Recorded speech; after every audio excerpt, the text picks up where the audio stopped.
देशभरात विविध राज्यातल्या बोर्डाच्या परीक्षा आता सुरू होणार आहेत. त्यापूर्वी पंतप्रधान नरेंद्र मोदी यांनी काही निवडक विद्यार्थ्यांबरोबर संवाद साधला. परीक्षा पे चर्चा कार्यक्रमामार्फत मोदींनी विद्यार्थ्यांबरोबर संवाद साधला आणि त्यांना कालमंत्रही दिला. विद्यार्थ्यांनी परीक्षेची तयारी कशी करावी, परीक्षेचा ताण कसा कमी करावा याबाबत मोदींनी मार्गदर्शन केलं. भाजप उमेदवार चेतन सिंग केदार 2 मतदान ओळखपत्र त्यांच्याकडे असल्याचा आरोप शिवसेना युबीटीच्या नेत्यांनी केला आहे.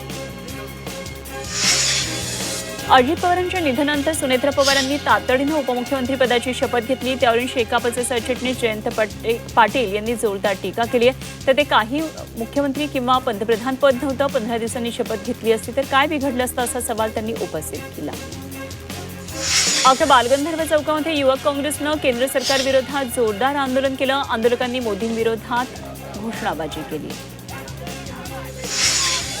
जिल्हा परिषदेच्या निवडणुकीसाठी उद्या मतदान होणार आहे. मात्र निवडणुकीच्या तोंडावर अलिबागमध्ये काँग्रेसला मोठा धक्का बसलाय. आवास मतदारसंघातले मापगावचे माजी सरपंच वसीम कुळ यांनी सहकाऱ्यांसह शिंदेच्या शिवसेनेत प्रवेश केला.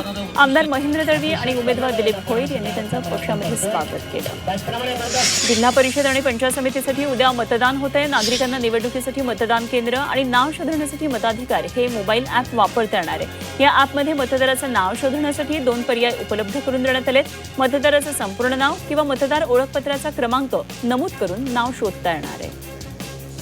जिल्हा परिषद पंचायत समिती निवडणुकीच्या प्रचाराच्या तोफा थंडावल्या. संभाजीनगरमध्ये जिल्हा परिषदेचे 63 गट आणि पंचायत समितीच्या 126 गणांमधील सदस्य निवडीसाठी ही निवडणूक होणार आहे. या निवडणुकीसाठी जिल्हाभरामध्ये एकूण 830 उमेदवार रिंगणामध्ये आहेत. यामध्ये जिल्हा परिषद गटासाठी 282 उमेदवार आपलं नशीब आजमावतात.